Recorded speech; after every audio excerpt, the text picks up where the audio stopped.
You know what really got to me a few years back? I had this walnut dining table I'd built for my daughter, spent weeks on it, hand-selected the boards, got the grain matched just right, finished it with a hand-rubbed oil that made the figure just glow. And about 3 months after I delivered it, my grandson dragged a metal toy truck across the top and left a scratch you could feel with your fingernail, deep enough to catch the light. My first instinct was to sand it out, start at 120 grit, work my way up, refinish the whole top. But that meant losing the patina, losing that aged color the oil had started to develop. I was dreading it. Then I came across something that changed how I think about scratches entirely. I was reading about how traditional Japanese woodworkers restore damaged surfaces, and their whole approach starts with a completely different assumption than ours. They don't see a scratch as wood that's missing.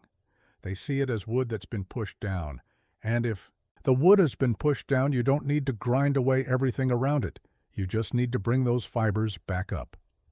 Today, I'm going to walk you through exactly how they do that, step by step, so you can fix deep scratches without ever picking up a piece of sandpaper.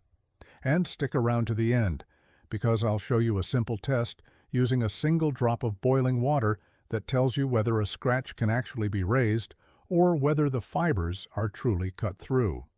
That one trick alone will save you hours of wasted effort. Let's get into it. What we're talking about today comes from a tradition of woodworking that stretches back centuries across Japan, China, and Korea. These cultures developed surface finishing and repair methods that most Western woodworkers have never been exposed to, and once you understand the thinking behind them, you'll start seeing your own work differently. The reason these techniques matter in a modern shop is simple. They save material, they save time, and they produce results that sanding often can't match. When I first started studying how traditional Japanese craftsmen handle wood surfaces, I expected to find exotic techniques that required years of specialized training, and some of their joinery certainly does. But their approach to surface repair turned out to be remarkably practical and grounded in a deep understanding of how wood actually behaves at the cellular level. In Japan, woodworking has been a refined trade for well over 1,000 years. The temple carpenters, the furniture makers, the tool makers, they all operated within a system that valued material conservation above almost everything else. Good timber was precious. Hinoki cypress, the wood used in many of their finest buildings, takes decades to mature. Keyaki, their prized zelkova, even longer. You didn't waste that material by grinding it away when it got damaged. You found ways to restore it. The same philosophy existed across furniture making. Traditions in China and Korea, where craftsmen working with rosewood, elm, and paulownia developed similar steam-based repair methods because the wood itself was too valuable to sacrifice. There's a principle in Japanese woodworking that I've heard described as understanding the memory of wood. The idea is that wood fibers, even after they've been compressed by impact or abrasion, retain a kind of cellular memory of their original shape.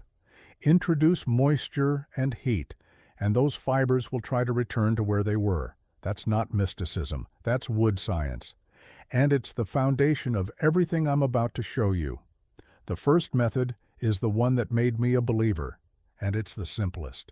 All you need is a clean cotton cloth, an iron or a heat source, and a small amount of clean water. Here's what you do. Take a damp cloth, not soaking wet, just damp enough that you can feel the moisture when you press it between your fingers. Lay it directly over the scratch.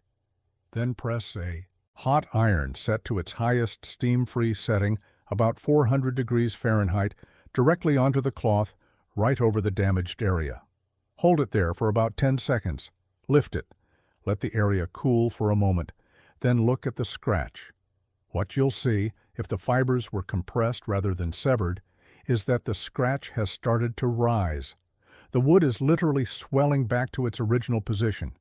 The first time I did this on that walnut table, I held the iron down for about 8 seconds, lifted the cloth, and the scratch was about half as deep as it had been. I did it 2 more times, letting it dry between applications, and the scratch was essentially gone. No sanding, no refinishing.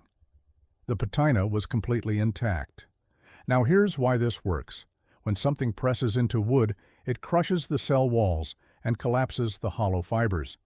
But in most cases, it doesn't actually sever them. The cells are compressed, not destroyed. When you introduce moisture, the cellulose in those cell walls absorbs the water and begins to expand. The heat accelerates that process dramatically.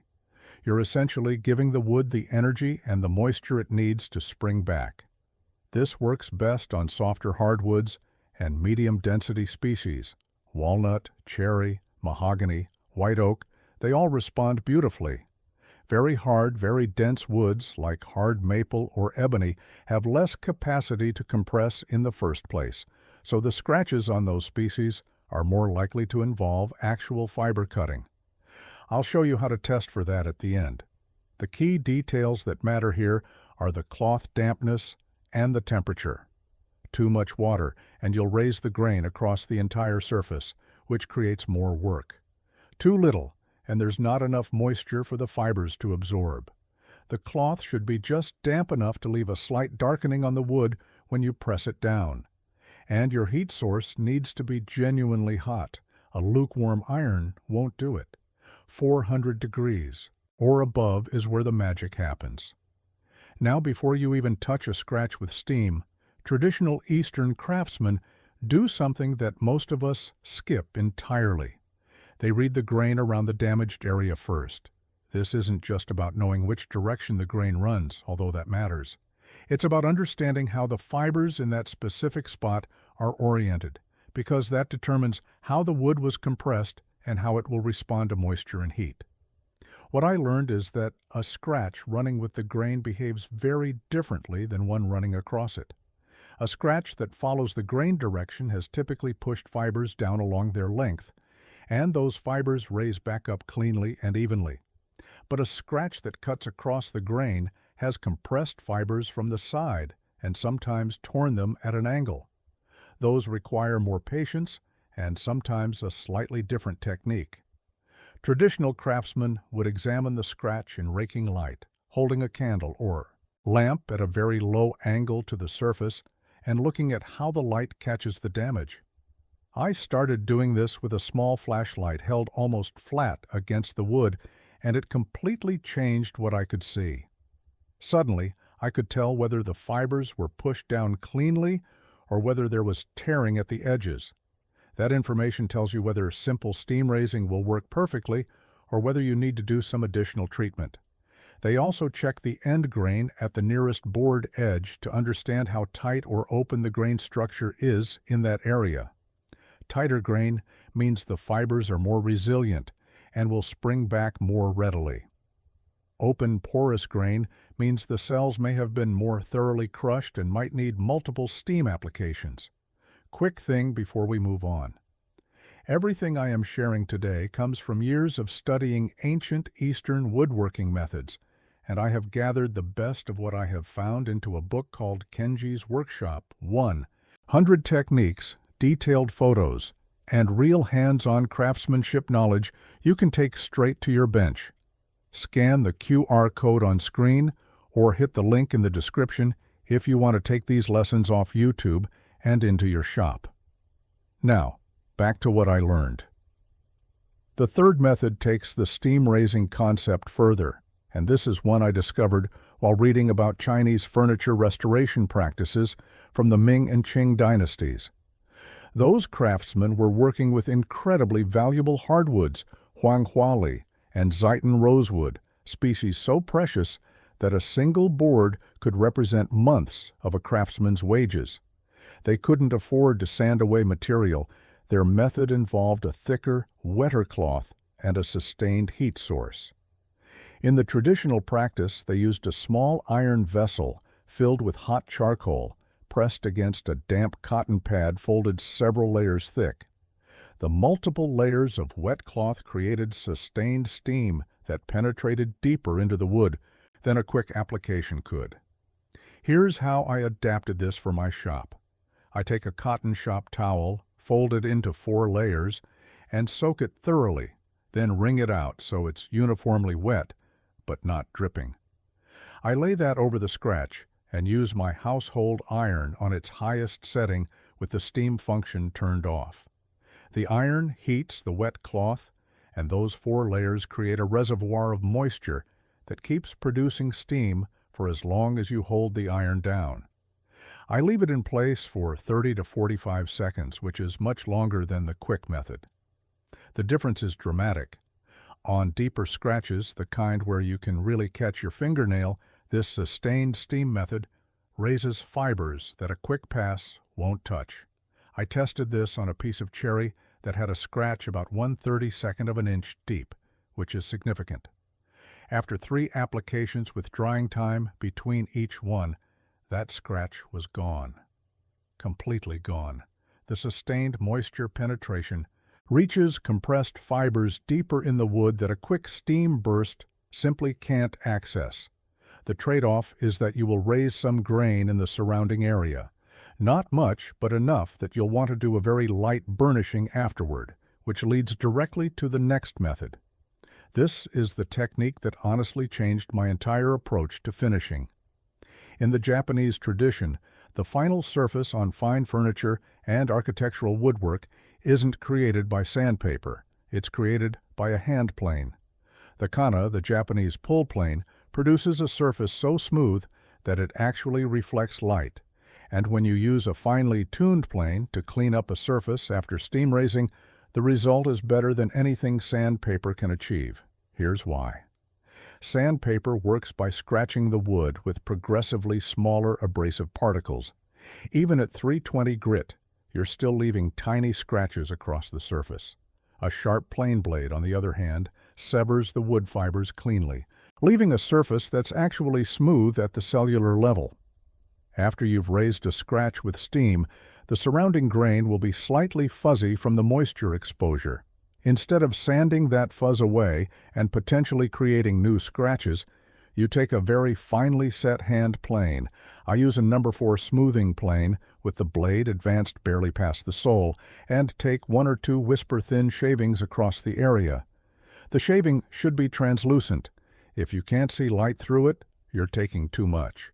What you're left with is a surface that looks and feels like it was never damaged. The steam brought the compressed fibers back to their original position, and the plane cleaned everything up without removing any meaningful material.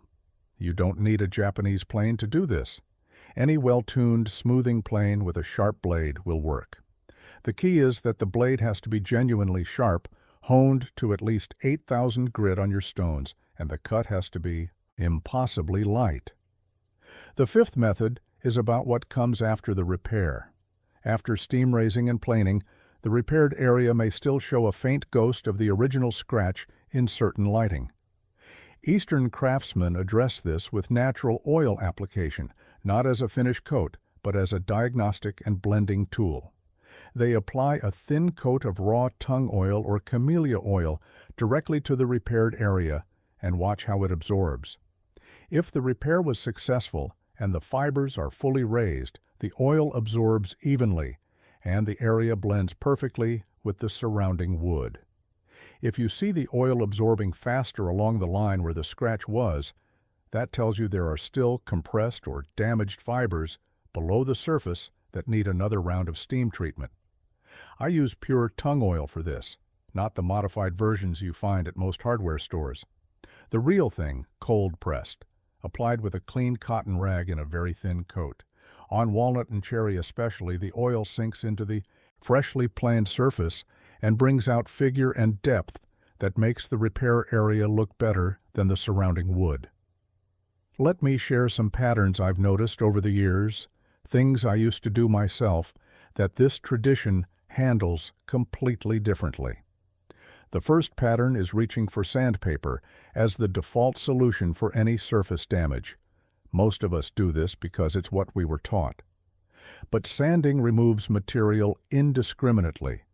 You're not just removing the scratch, you're removing everything around it. The Eastern approach preserves the surface by raising the damage rather than grinding down the surrounding area. The second pattern is working dry. Most of us treat moisture as the enemy of a finished surface. But these craftsmen understood that controlled moisture is one of the most powerful repair tools you have.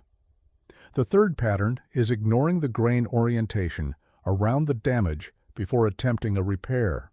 Taking 30 seconds to examine the scratch in raking. Light before you do anything will save you time and produce a better result every single time. The fourth pattern is assuming a deep scratch means the wood is ruined.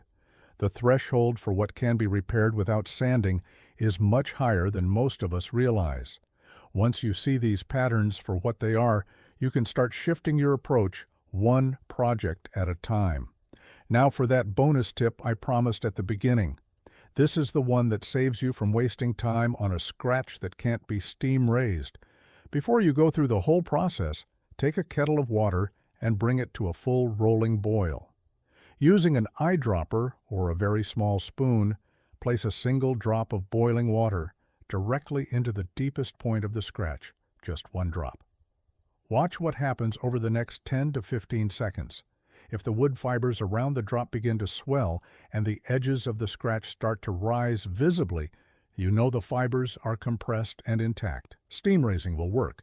But if the drop just sits in the scratch and the edges don't move at all, that tells you the fibers have been severed, actually cut through rather than pushed down.